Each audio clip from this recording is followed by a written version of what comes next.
Hi, everyone, and welcome to the MAAP community meeting. We come here every Wednesday night at 6:30 Eastern Time to talk about making a plan for your pets.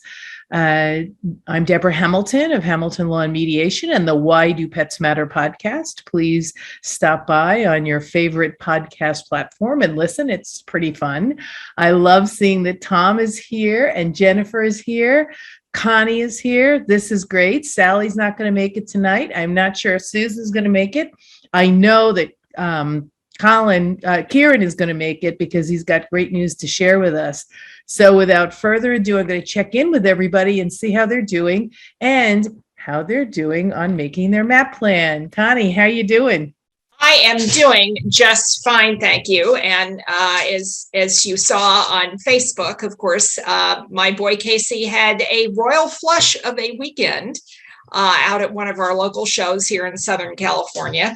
And the bad news was it was beastly hot because we had an afternoon ring time. But the great news is that he went best of opposite sex, best of winners, winner's dog. We went best of breed, owner handled, and the only dog who defeated us was the number one Wheaton Terrier female. The technical term, Yes. non-dog fancier people is bitch, of course. But you can't use that anymore. I can't use that anymore. But anyway, the number one female Wheaton in the United States, and she hails from Goleta, which is a suburb of Santa Barbara.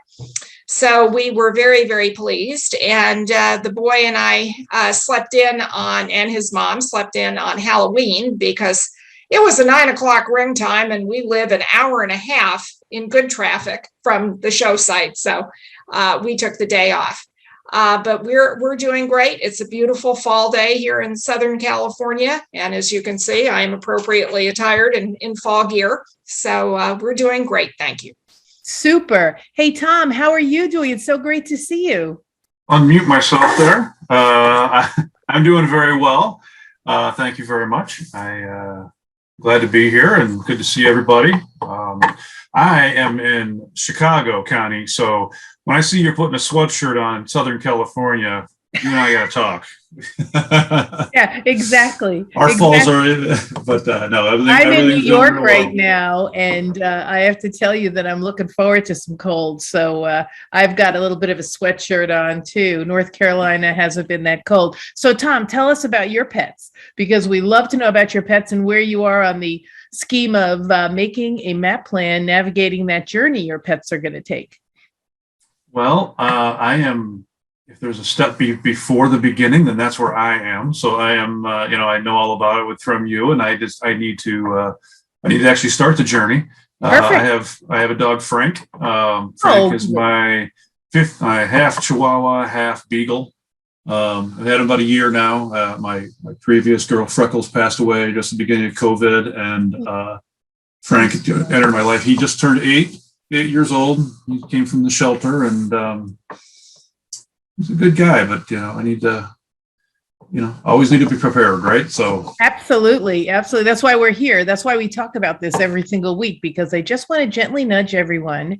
I had 2 or 3 people write to me and say how great it was on LinkedIn, and I sat there and I said, well, this is awesome that your entire family wants to take care of your pets. You just simply have to make sure it's in writing, because God forbid you are taken by emergency services, especially if you live alone or if your family member needs to reach out to somebody. That documentation's right there. If Animal Care and Control takes your pet, they know that they can release it to Tom. If I'm taken, they can release it to Tom. If Tom's taken, they can release it to Connie because she's the person written up. So it's always so important to prepave that, navigation of a smooth journey. So I'm so glad you have Frank now. I'm so sad about Freckles. It's so hard. I lost one of my dachshunds right before COVID, and I have to tell you, it's the worst thing. She was 12, but still not old enough. It's really hard. And I know that Connie lost her, Bammy, just a few months ago. So that's probably still pretty tough to think about. Very. We lost her the very end of April. She had just turned 11, and she she was the grandma, literally, of my boy Casey and the mother of his mother. So, I had 3 direct generations. She was definitely the matriarch, and they really mourned her, as did I, of course. Absolutely. So Jennifer, welcome. Tell us a little about where you are and what your wonderful pets are. Well, okay, I am in sunny, warm Vermont. That's today. We don't know about tomorrow. It's not actually sunny or warm today. We had our first snow flurries today. Oh, God. I love Vermont, so I shouldn't complain. I love it. I wanted to move there, but my husband said he'd never do it. So there you go. I had to move to North Carolina. So Jennifer, tell us who's in your life. Well, I have 2 golden retrievers. They both just finished their Rally Excellent titles this week. So Fabulous. I'm proud of them. I'm in the process of putting together, or redoing, I should say, all of my paperwork, right? So the wills and the power of attorney and the healthcare proxy and all of that stuff, because I'm having foot surgery next week and I'm not going to be able to put any weight on my foot for like a month or so, or So you drive, need to or have any of somebody in those place. things. I mean, they're very well behaved, clearly, although, rally and agility, they're very well behaved at high speeds. So that might not be good for someone with foot surgery.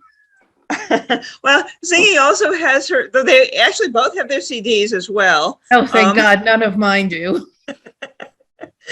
But we finished that up, and we wanted to get at least our excellence, so we can start our quest for triple Qs.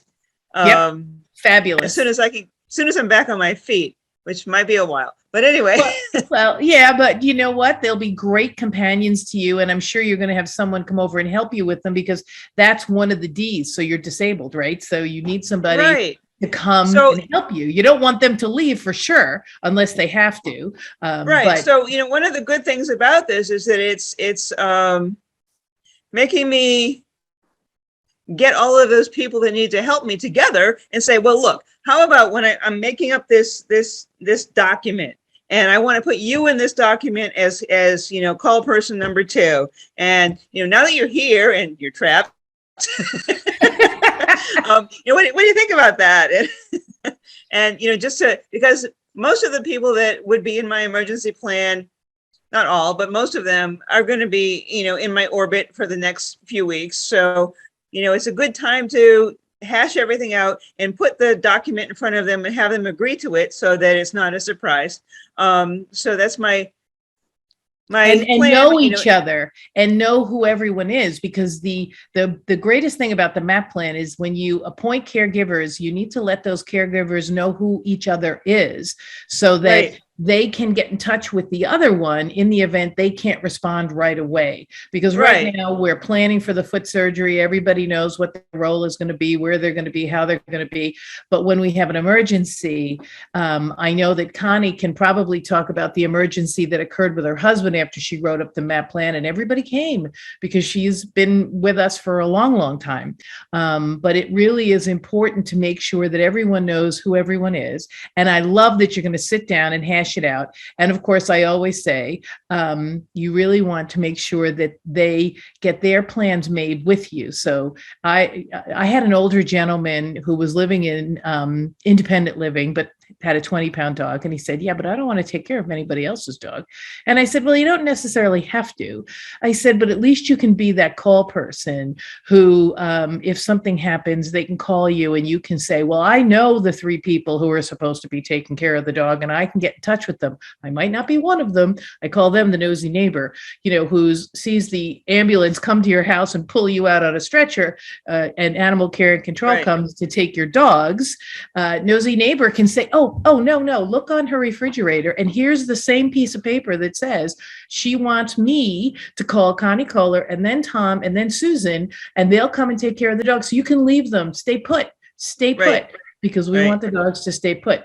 And of course, I know that you travel to dog shows. So PS, you need your identifying characteristics of your dogs and who the call people are on your crates. What I usually say is I have these beautiful things that I give people who come to my program. Of course, they're packed now, so I'm not going to have another program till January when I dig them out. But they Velcro to your crate. But you can use any sort of plastic, anything with shower hooks on your crates in your car.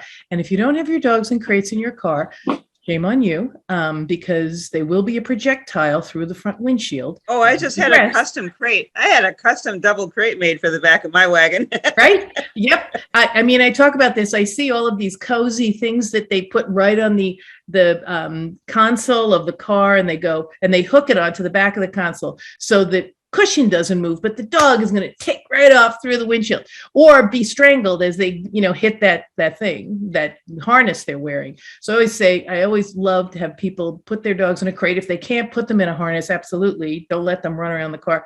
I lose my mind. My husband hates driving with me when people have their dog in the driver's seat hanging out the window as they're driving. That's sort of like, when we get on planes with dogs that are absolutely positively not emotional support animals, but they're there anyway. So, don't even get me started. But I really like when people have their dogs securely in a crate for two reasons. One is if the car is involved in an accident, your dogs have a better chance of surviving that accident than if they're just free in the car. And secondly, you can put that name and the people to call on the crate. So the police know that this dog is Susie and that dog is Mary. And this dog goes to this person and call this person for this dog. I actually just met up with a handler who was handling one of my dogs that I now co-own, and she had blank crates. Nothing. So I walked to the back of the crate and I said, which one is Louise? And she goes, I can't believe you can't tell which dog is yours. I said, oh no, I can tell which dog is mine. I said, but the police officer, when you're driving back to Ohio and you have an issue, isn't going to know who Louise is. I said, so I went out and I bought plastic bags and shower hooks, the metal ones, and hooked them on the crates. And she said, wow. And I said, yeah, you really need to do this. I said, you need to have numbers of people who are going to be able to take care of your dogs while you're traveling. So if any of us are traveling to visit family, traveling to a dog show, I'm traveling to Colorado for the National, and I am going to pick people in every state to say, in the event something happens to me, you're close to the interstate. Can I use you as a go-to person in the event my dogs need you? And I'm sure everyone will say yes. I mean, that's the blessing of having purebred dogs. And I think you can also build it, Tom, when you have rescue dogs, because you can go from rescue to rescue or shelter to shelter and find who in that neighborhood would be able to hold Frank in the event, God forbid, something happened. Either you had a car accident or you got sick. I mean, it's my nemesis. My dog is out with the handler now, and I mean, my dog has so many notes. Nobody else in the truck has notes. And I said, guys, for your own safety, get the notes for these dogs, because these people are going to be mad at you. I'm not going to use bad language. If something happens to those dogs because you got sick or got in an accident and the dogs were taken by animal care and control. And the problem is, if they're taken by animal care and control, if you don't know, or if there's no identifying whose dog is whose, some states require that dogs are altered or spayed before they're returned to you. So you really need to know the laws in the state you're going through. You really need to understand that you need someone with a piece of paper that says, Connie Kohler can come and pick up my dogs if something happens to me. Because then when she goes to animal care and control, she has a document that says, and Tom, if you travel with Frank, you need somebody to have a document that says Frank can go with Deborah Hamilton if something happens to me, because otherwise animal care and control really doesn't like to give dogs to people who are not their owner without some indicia of it's okay. Deborah can take Frank. It's all right. She's a nice person. I guess you could do it by phone, but they are pretty reticent to do that. So before I forget, Susan, how is our girl Maggie? Oh, Maggie is a character as always. And we had someone visit us today, and she felt Maggie maybe have some Jack Russell Terrier in her. We always thought that would be a problem since you bought her from a breeder. I know. I'm just wondering if maybe, down the line. Unless Catons have Jack Russell in their pedigree, which I don't think they do, that would be interesting. And you can always do the DNA test and find out. Just do the DNA test. Well, that's what I was thinking I need to do, because her temperament does not align. Does not really fit the Catan. It really doesn't. Yeah. And that's what got me thinking, okay, maybe, because I have a piece of paper saying who the mother and who the father of the dog is, but Well, did the breeder also raise Jack Russells? I'm not sure. She may have, and I don't honestly know. Well, then I would do a DNA test, but it would be unlikely if she looks like a Catan and she walks like a Catan.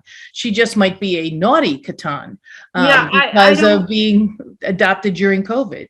Yeah, I mean, I don't know. That's just raised a lot of concerns for me, and I thought I really need to do that test. And if anyone, because I know there are certain health conditions associated with certain breeds, so it might be important to know if.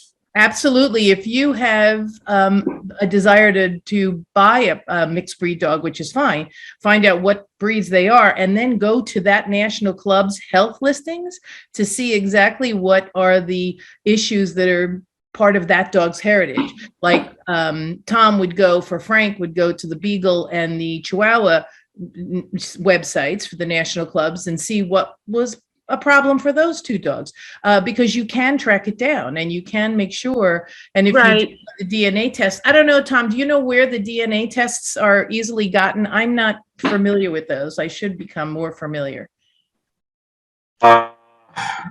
Yeah, we just did a DNA kind of a fundraiser. It was kind of fun. People came by and got DNA kits, and we ran the tests for them, and so everyone can find out what their animals are. We get them through. Gosh, I'm just trying to blank on the name of the company. I can get it for you. That's great, and I'll share it with Susan. Jennifer, do you know? Yeah, I did a wisdom panel, a full wisdom panel. That was on my girl. They were like one of the most thorough. I mean, I know they're golden retrievers, but I wanted to make sure she didn't have any of the genetic flaws. Because even though her parentage is clear of, eyes and heart. You can't guarantee anything. I have to tell you that I bred OFA excellent to OFA good and got a dysplastic dog that I kept. Every other dog was OFA excellent in the litter. I'm just the lucky one. So I'm glad I bred it. I'm glad I kept it. And he never had any issues his entire life. However, I never bred him because he was dysplastic in one hip, which drove me nuts because he was beautiful. And there are, discussions on the web about how not to throw out the baby with the bathwater. And if he had really good hips behind him, he was an anomaly. But I just, I'm sort of a purist. I'm not smart enough to do all that genetic stuff where it might not really matter. So now what I really want to do is I want to sit down and tell you guys how to get started with your MAAP plan. I know that Connie's already done it. I know Susan is getting there. So the first thing I want you to do tonight after you get off this phone is go to your refrigerator and put up a sign, or your front door or your back door, somewhere that is easy to find if EMS comes to your house, and say, in case of emergency, call these 3 people. They are given permission to take my dogs if something happens to me, because if, God forbid, something happens to you and you cannot speak, you need to have something right there hitting them in the face saying, call Tom, call Connie, call Jennifer, because that way they will not take your dogs to animal care and control. I mean, you just need to have it right there in your face. And that's why I always also say, especially post-COVID, when all of my caregivers were in Connecticut, Maryland, and New Jersey, you need to make friends with the neighbors. You really do. You need to make friends with the neighbors. So when the ambulance comes and they're carrying you out, they can then tell the ambulance or the animal care and control people, I know who Connie wants to take the dogs. Leave the dogs there. Here's the note that says, I can take care of the dogs until these other 3 people arrive. And then the nosy neighbor calls the other 3 people and says, Jennifer, Tom, Susan, Deborah was carried out of the house, and it's your deal. I'm here. I kept the dogs home. Now it's your deal. And believe me, one of 3 will be able to make it there. Or, people who can get there sooner if you can't, because you've had that conversation, Jennifer. So you're going to have 3 people. You have to have 3, and only one can be a family member. And I learned this because when my husband had his shoulder surgery, I realized that, my sons were the people who were going to be the caregivers, but they wanted to be with their dad. I was taking care of my husband after surgery. So it was a blessing, like you'll find, Jennifer, that to have people who are not family members taking care of the dogs, they like kiss your feet, because that is the last thing they want to do after they're worried about you because of surgery. They want to be with you either at the hospital or at home. They're stepping and fetching for you, so they might be a little crabby as well. It's really good that there's someone who's coming in to help them with the dogs or the cats or the birds or the horses or the fish or the reptiles. Please don't leave anybody out, because they really need to know what's going on. So the first thing is to make the plan. So you're going to sit down, Jennifer, and I know, Susan, you're still sitting down, and I know, Connie, you have sat down, and Tommy, you'll sit down and make that plan. Who are the people I'm going to call? Who might be interested in doing this? And who can I do quid pro quo with? Because, we all know people who have pets and in the neighbors. And don't be afraid to ask your neighbors, especially the ones when you're walking your dog who say, oh my God, what a cute dog, what a beautiful dog. When COVID hit, I said, I realized that all my people were out of state, and Governor Cuomo had said no one can come into New York. Well, that was a little bit of a problem for me. So what I did was I walked around my neighborhood. I used to walk 2 or 3 miles a day, and I knew everybody, because they're out there putting their garbage out or their recyclables, or they have dogs and we meet. So I put 3x5 cards in their mailboxes, and I said, I just want to let you know, if something happens to you, I will be happy to care for your dog. In the interim, if something happens and you can't get somebody there to take care of them, here's my name, my address, my telephone number. And everyone I put in the box came and said to me, we never even thought of that. And we're in the middle of a pandemic and we could get COVID. And yeah, this is really great to know. And by the way, here's our name and number and address. We will be happy to care for your dogs. And I said, I'll care for them in place. I will go and I'll let them in the backyard, or I'll do whatever. I hate to walk other people's dogs. God forbid they knock me down and I let them go. And P.S., my dogs knock them down and they get out. I don't want that to happen. So I always say, just let them out in the backyard. I'll be thrilled to make sure they have water. This is what I'd love you to do, but you have to make that plan. You have to know who's going to be Johnny on the spot, nosy neighbor, and then the people who are going to come for short-term or long-term care, especially for you, Jennifer, because this is a short-term but intensive care period that, it's going to get better every day. Like the first day you come home is going to suck. I just had my hip replaced July 21st. So the first day you come home, it sucks, but then every day it gets better. And, we're pretty tough broads. So I'm sure that you're going to be up walking when you shouldn't. I digress. But that will probably not be good, because feet are really important. Listen to your physical therapist. But then you'll have these people in your life. So the first thing is to make a plan. You got to sit down and think about what it is you want. And that includes, if your dog gets sick, what kind of care do you want to give? Are you, go for everything, chemotherapy, everything, or are you just let them go live the life they can and then let them go in peace? You have to put that down, because nobody's going to be able to read your mind.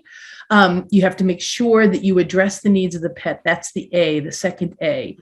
So what does that mean? Well, that means not just what they eat, but what medication they're on, what they're afraid of, what they're not good with. I mean, if Sally was here, I would again say that my dog, Roxy, is not good with white dogs, but I think she's not good with any little dog now. I think she's broadened her desire to eat little dogs. So Sally has to make sure she tells anybody who's walking Roxy, and there's a little dog walking by, Roxy isn't necessarily the best at behaving herself. This came, ironically, during COVID. Because she never was like that before COVID, but I kept pulling her so close during COVID while we were walking that she, I think, took on the mantle of, I have to protect my mother from any small dog, because most people have small dogs. And so she got to be crazy. What medications are they on? Are they afraid of thunder and lightning? Are they runners? I mean, a colleague of mine passed away on Labor Day, and everyone was really worried because one of her dog was a known fence jumper. Well, you got to tell people that, because if your dog is a fence jumper, then you need to tell people your dog is a fence jumper. And for beagles, if your dog is a hole digger under the fence, you need to let them know that too, because they're not going to know unless you let them know. Then there's the food they thrive on and the food they don't thrive on. My dogs can't eat turkey. I need to put that down. When you're addressing the needs of the pet, make sure you think broadly, because how much do you have in your mind that no one knows? Connie, right? We've talked about this a million times on how much we know that we need to impart to other people, like Susan imparts to us all the time, different quirky things about Maggie. And it's really important that that is told to the people who are going to, take care of Maggie if something happens to Susan. I don't know if you want to chime in here, Connie, because I'm rambling a lot, but I want to make sure I get personal thoughts in. Well, no, I think, Deborah, you're absolutely right on. That we do need to bring in a variety of people who can help, when it's necessary, and that we maintain. The big thing is to maintain contact with the people in your MAAP plan. I mean, the people in my MAAP plan live within an hour and a half's drive of me. Two of them live very close, and I see them all the time. But if that were to change, then you really need to rethink who is in your plan. And we were talking, just to rewind a little bit, we were talking about giving our dogs to handlers. I have given my two girls to handlers for big shows, as we do when you need to bring in the heavy artillery, and a little old breeder owner handler isn't going to quite be heavy enough. But even the best of them, I mean, I have worked with Gabriel and Yvonne Ronhell for years and years. They live about an hour and 15 minutes north and east of me here in SoCal. And of course, Gabriel has won Best in Show at Westminster 3 times. So, the two of them are the best of the best. But they have had their truck break down in the middle of the United States of America, loaded with dogs. And in fact, until Gabriel got a new truck, we used to kid him about the fact that his truck was a little iffy. But and other handlers have gotten into major automobile accidents, and some of them have been killed, and some of the dogs with them have been killed. Yeah, unfortunately. So this stuff happens, and in fact, our National Breed Club quarterly editor, that's a long-winded title, was in a terrible automobile accident between our national specialty 3 weeks ago outside of Philly, and back to her home in South Carolina, and she's still in the hospital. Yeah. And fortunately, she didn't have her dogs with her, but she might have. Yeah. And where would they have gone? And I bet she didn't have a sign on their crate saying who to call. Exactly. So, and this is the kind of thing. So even handlers, so we're talking about handlers, but as anybody who brings their dogs to a kennel or a groomer, those people need to know who to call in the event something happens to you as well. Because if you're away on vacation, something happens to you, who do they call? If you're, send your dog to a groomer, which most of us don't because we're crazy and groom our own dogs. Right. I'm crazy. But if you did, you'd really want to make sure that the groomer knew, in the event you didn't show up to pick the dog up at the end of the night and they kept calling your number and no one answered, who's the next person to call? Exactly. You need to give them at least 2. And people say, no, I'll just give them 1. No, give them 2, because that one person, Connie, is not going to pick up her phone because she doesn't recognize the number or whatever, doesn't know that something happened to you, and she's not going to pick up the phone. So you really need to make sure you pick up 2 people. It is so, so very important. And finally, because we're running out of time, I can't believe how fast this half hour goes, is publish. So everything I've talked about tonight, the most important piece is when you find those people, tell them about each other. Redundancy is key. You need to tell your family about those people. Okay, so my sons are, of course, the first people, but they know everyone who is the backup person and their numbers and where to get in touch with them. Because in the event they want to be with me or they can't get home or whatever, one lives in New York, the other lives in Florida, they know who to call. And you want to make sure that you publish it with your attorney. So Jennifer, you said you're rewriting all this stuff because you're going in for surgery. Well, make sure your attorney knows who these people are as well. And when you're writing it up in a will, make sure that you refer to it as the MAP plan or some such name. I use the MAP plan simply because that's what I do. But whatever plan you're making, whatever you want to call it, refer to it in your will so that the plan for my pets, the O'Malley plan for my pets, right? Because your last name's O'Malley, that will be referred to. So the attorney will look for the most recent O'Malley plan for the pets, because you don't want to have to rewrite your will every time you get a new dog, Tom, and your dog is 8, so he may live to be 18. So that's 10 years from now, but you don't want to really, I mean, you should rewrite your will every 5 or 10 years, but in any event, with respect to the pets, you don't want to have to rewrite your will, rewrite the pet trust every time the dog has a new medication, the dog has a new fear, the dog has a new food, you have a new dog. You don't want to have to rewrite it. So you want to, by reference in your work, and I speak to everybody's attorney, so Jennifer, don't hesitate if you're talking to an attorney to have them call me. I let them know how it's supposed to be worded so that you can update it every year. It is so important to update it every year because every dog changes, every person changes. I cannot tell you how many people I've built a MAP plan for that a year later, when they went and did the scheduled check-in with Connie and Tom and Jennifer totally forgot that she said she was going to take care of my dogs and moved to a no pet building. And I am totally, because, all her dogs, God forbid, died. And so she didn't have any dogs anymore. And she decided she wanted to travel to Paris and, to all the national parks. And so she has no dogs. And she totally forgot that 5 years ago, she said she would take my dogs if something happened to me. So you really have to make sure that when you publish it, you also schedule a check-in with all the people who you're going to publish it with. So before I end, I want to check in and see if anyone, well, first of all, you've been hit with a fire hose, my apologies. Does anyone have any questions that, and I'm always available, so just email me or do whatever you need. There's my info at Hamilton Law Mediation. You can always shoot me an email. But does anybody have any questions tonight? Deborah, I have a question. You have people that agree to step up to the plate if something happens and you need that support.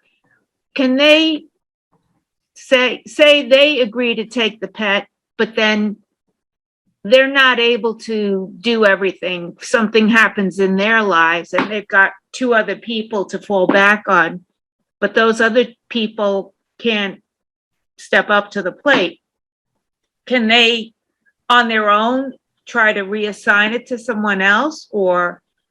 Well, that's not ideal. And hopefully that'll never happen, which is why I have about 7 people lined up, because I worry about something like that people might not be able to take it. And then those people might not be able to take it. And then those people might not be able to take it. So the more, the merrier. So much can happen. And you're absolutely right. So much can happen. So what you want to do is you want to make sure that you pick people who are more than likely able to take care of your pets. You check in with them every year to make sure they still can take care of your pets. And then you give them directives on what to do if all 3 of them or 4 of them can't take care of it. So then they can go to Irish Setter Rescue and drop the dog off and let Irish Setter Rescue find a home for it. Or you always have to have a backup for everything. The last person to take care of your pet is Golden Retriever Rescue, Beagle Rescue, or the rescue you adopted Frank from, Wheaton Rescue, Irish Setter Club America Rescue, Catan Rescue. Those are your last ditch. So, you always have to know who is the person there. You have to let them know that they're on your list. I hope that the 4 people before the rescue don't have issues and can't take your dog, but that can happen, absolutely. So you want the breed rescue to be that last ditch, or the rescue from which you adopted. Don't want them to unilaterally make a decision about having someone else. No, you really want to make sure that if all 4 of the people that you appoint can't take it, that you've already established a relationship with rescue. So you would go there. Jennifer, do you have a question? Yeah, actually, for me, I have like the the neighbors, the pet sitters. Once we exceed their capabilities, then it goes to the boarding kennel. And then if, it gets to the point where I'm not coming back, my dogs go back to their breeders. Right. And, my attorney had never heard of that by contract. By contract, my dogs go back to their breeders. Most breeders Right. make you give them back. Are they co-owned? No.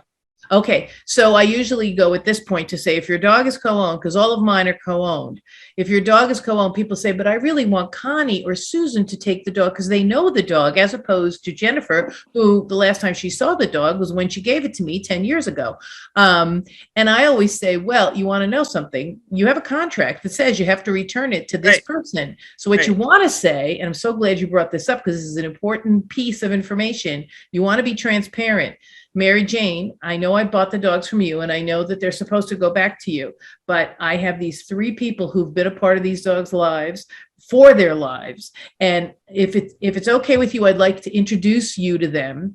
And Right. if something happens to me, 3 people who I would love for the dogs to go to. Since you've signed this contract and it says they go back to the breeder, they go back to the breeder. But if there's someone who the dogs know and love, I know for me as a breeder, if Tom called me and said, Frank loves the next door neighbor, and I haven't seen Frank in 3 or 4 or 5 years, I'm going to say, well, let me talk to the next door neighbor if they will also enter into a contract where if they can't take care of Frank, if something happens to them and they can't take care of Frank, they call me first. And I'll be more than happy to let them take the dog because Right. I don't need another dog, but I certainly don't want that dog going into the wind. I once went to court with someone who did give one of my dogs away because she figured I just had my son and I was too busy and wouldn't want the dog back. And I took her to court and I got the dog back. And then I gave it to the guy she gave it to. But she had told the guy that I only wanted her back to breeder, which was not at all why I wanted her back. And then when I talked to him, I'll never forget, I took her on Tuesday, I called him on Friday and I said, will you come for coffee on Saturday? He came for coffee on Saturday. I said, so now can we sit down and understand why I wanted her back and why she's fabulous with you, and I'll let her go to you. But again, you just need to sign a contract that says if something happens to you, she comes back to me. And then if you Right. have somebody, the transparency is key. If you make this plan without calling your breeder, and these people are the people who are going to take your dogs, or if something, God forbid, permanently happens to you, your breeder is going to go into orbit. But No, if you- the breeder has to ID is part of the plan. Oh, good. So that's great. So the breeder will be the person who the dogs would go to in the event you couldn't care for them anymore. But Right. in the event your son wants it, your husband wants it, because I know that I co-own a dog with someone whose husband would love to keep the dog if something happens Right. to her and she's not a healthy person. And I said, sure. If he and I enter into a contract that says that in the event he gets sick, he returns the dog, I'm happy to. And so Right. she understands, and that's what we're going to do. Tom, do you have any questions? No, I will once I get my plan started. I guess my one quick question would be, so this can be a legal document. So if we refer to this in our will, we say this is, then this would serve as a legal document that had to be followed by, as if Yes, I it wrote would. everything in the will itself. Yes, Okay. it would, because the will would speak of it. The pet trust, which I highly recommend, and I'll talk about that maybe next week. The pet trust I highly recommend because then the money is available right away, as opposed to having to wait to have your will, and if you're not dead yet, it's never available. I always say to people who, after they listen to my 3-hour program, they come up and go, this was really great. And I have everything done. It's all in my will. And I always say to them, because I am incredibly flippant, well, I'm glad you know you're going to die. Because if you don't die, all those plans in your will don't come to fruition, because you got to be dead in order to go to the will and take that money out to take care of your pets, which is why I always say you need a pet trust or a pet protection agreement by my dear friend who passed away a few years ago, Rachel Hirschfeld. She has one as well. You just want to make something with money in it. And then people say, well, how much do you put in? 10,000, 20,000? I said, as much as it takes to get the dog from point A to point B with a bag of food. So is that $1,000? Is that $2,000? This is not your windfall. This is people who are taking your dogs because they love you, they love your dog. You love them. You take their dog if it, if the tables were turned. So that's the concept that you're working around. Jennifer, any other questions? Susan, any other questions? Connie? I just have a comment, which is why the raised hand. We were talking about your ultimate backstop if you have a purebred dog is your breed rescue, either your local breed club or your national breed club. However, caveats, and I'm living this real time as treasurer of my national breed club. We are in the process, we're almost there, of spinning off our 20-year standing rescue team into their own 501c3 organization. So that for a whole host of reasons, most national dog clubs are nonprofit and tax exempt, but a different kind. And if you're a real no kidding charity, there are benefits to you in terms of no donation limits. There are benefits to your donors of tax deductibility, et cetera, which we cannot offer because of our tax exempt status. Right. So we did this with our local breed club here in Southern California, and now we're taking it to the national level, and we're almost there.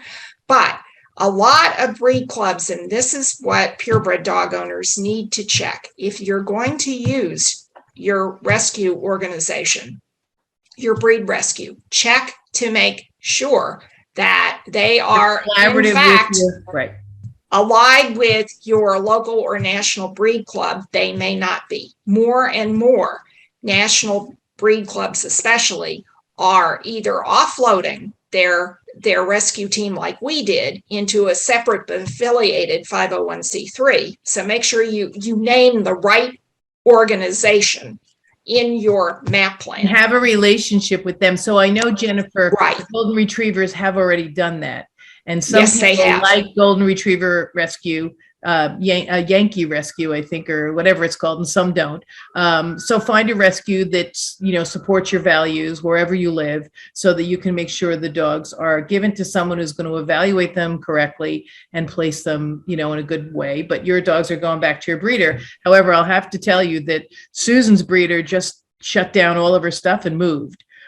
So there is that, when Right. here I am, I'm in North Carolina. Well, I'm in New York now, but I'm in North Carolina in a house that doesn't allow dogs. So if anyone wanted to return a dog to me now, I would have to make sure I found somewhere else for them to go until I got to my house. So, our lives change too. So you really need to make sure. And I know, Tom, you got it from a rescue, and that rescue, probably you signed the same kind of contract that says if something happens to you, that dog comes back. And if you haven't read that in your contract, I need you to go back and read it, because I am pretty sure it says that Frank goes back to that rescue if something happens to you, because that's exactly. It was my shelter, so we're Oh, right. good to So go. Tom, they take them back, right? We do, yes. Yes, we do. Yep. And they don't want them given away. They really want to keep track. No. Really good shelters and rescues want to keep track of where those dogs go, like good breeders. So you really have to respect that. You have to be transparent. And I'm sure if Tom, I adopted a dog from Tom's shelter, and I said, listen, my husband loves the dog. I'm, not going to be here, and he's going to be here. Would it be okay? And I'm sure Tom would say, sure, have him come in and sign a rescue contract with us so that we'll give him the same support we gave you. And then the dog would go. People aren't hell-bent on leather to take dogs back. They'd prefer to have the dog stay in a loving home or an environment they know. That's why we want the MAAP plan. I want the MAAP plan for all my adopters, because I want the dog back because we want to take care of it, but I'd much rather have a plan in place so they don't come back, because there's plenty of it. Make that plan. So independent facilities, I work with them because nobody ever asks after the person checks in. So you go to live independent living when you're in your 80s, right? You're 95, and no one has ever even asked you again who that dog goes to. And the dog's only 15, right? It's a poodle, smelly teeth. It's going to end up in a shelter because nobody is going to own up or take the dog if something happens. So you really need to do this. So Tom, I'm very happy to, do whatever it is you'd like me to do, because this is my life. That's why I'm here every Wednesday night, to give everyone a little bit of a kick in the hiney. Now, what are you two going to do? Susan, I'm sure you've done it already. I'm sure not, but maybe you will now, because you want to beat Tom and Jennifer putting that. What are you going to do tonight, guys? You're going to put that card on the refrigerator. Yep. Yeah.